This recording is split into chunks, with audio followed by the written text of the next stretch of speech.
आज हम लोग समझते हैं एक बहुत इंपॉर्टेंट टॉपिक, यौगिक अथवा संयुक्त सूक्ष्मदर्शी। तो सबसे पहले हम इसकी रचना और इसे प्रतिबिंब का बनना समझेंगे और फिर डिराइव करेंगे आवर्धन क्षमता किसी दूसरे वीडियो में। तो इसकी रचना कैसी होती है, सबसे पहले समझिए कि इसमें एक बेलनाकार नली होती है जिसमें लगा होता है एक साइड ऑब्जेक्टिव लेंस जो कि वस्तु की ओर होता है और एक साइड लगा होता है आई पीस। ऑब्जेक्टिव लेंस को बोलते हैं हिंदी में अभिदृश्यक लेंस और आई पीस को बोलते हैं हम नेत्रिका। ये हमारा नेत्रिका हो गया, देखो यहाँ पे, और जो वस्तु के पास होती है उसको हम बोलते हैं अभिदृश्यक। अब ये दोनों अलग अलग नली में फिट होती है। यहाँ से हम इसको हिला डुला के, ये जो आई पीस है आपकी नेत्रिका पे, एक के फोकस पे क्रॉस वायर लगा होता है। तो जब हम सबसे पहले अगर हमें देखना होता है अगर अपने माइक्रोस्कोप से कुछ भी, तो सबसे पहले हम इसको फोकस करते हैं। इसके क्रॉस वायर अगर दिखने लगेगी अच्छे से, तब इसके नीचे ऑब्जेक्टिव लेंस के जस्ट नीचे अगर हम वस्तु को रखेंगे तो वो हम लोगों को थोड़ा आवर्धित होके दिखेगी, बड़ी होके दिखेगी। अब देखते हैं इसमें प्रतिबिंब कैसे बनता है। तो आपके सामने दो डायग्राम्स हैं।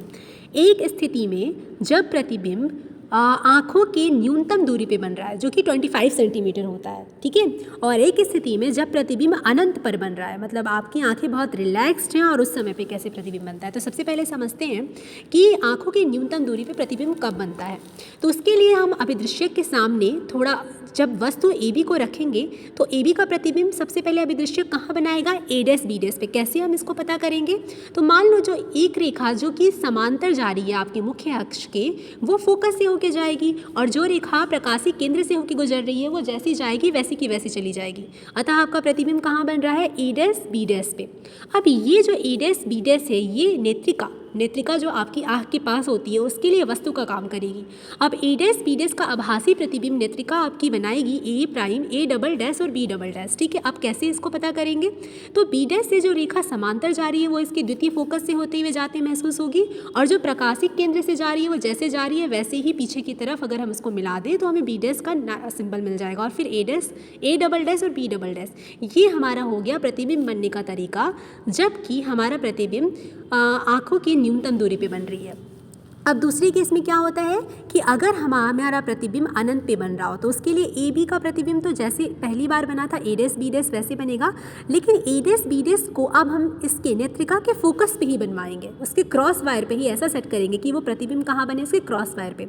अब अगर ये फोकस पे बन रहा है तो समान जो लाइन इसके मुख्य अक्ष के समांतर जाएगी वो तो हमारी ऐसे एफ ई सेकेंड फोकस से होते हुए निकल जाएगी, और जो प्रकाशीय केंद्र से जाएगी वो डायरेक्टली चली जाएगी। तो मतलब ये जो दोनों रेखाएं हैं इनको पीछे करने पे ये कहीं नहीं मिलेंगी।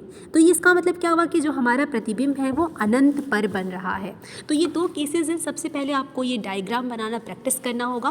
प्रैक्टिस करने के लिए अभिदृश्यक बनाइए, नेत्रिका बनाइए, मुख्य अक्ष बनाइए, दोनों का फोकस बनाइए। उसके बाद वस्तु ए बी को रखिए, ए बी का ए डैश बी डैश पे प्रतिबिंब बनेगा, और स्पष्ट आँखों की स्पष्ट न्यूनतम दूरी पे अगर बनाना है प्रतिबिंब तो आपको यहाँ पे एफ ई फोकस, पहला फोकस नेत्रिका की और उसके मुख्य अक्ष पे आपके प्रकाशीय केंद्र के बीच में आपको ए डैश बी डैश बनवाना होगा। और अगर प्रतिबिंब आप चाहते हैं कि अनंत पे बने तो आपका जो पहला जो आपका ये है अभिदृश्यक, उससे जो प्रतिबिंब बने वो फोकस पे बननी चाहिए नेत्रिका के।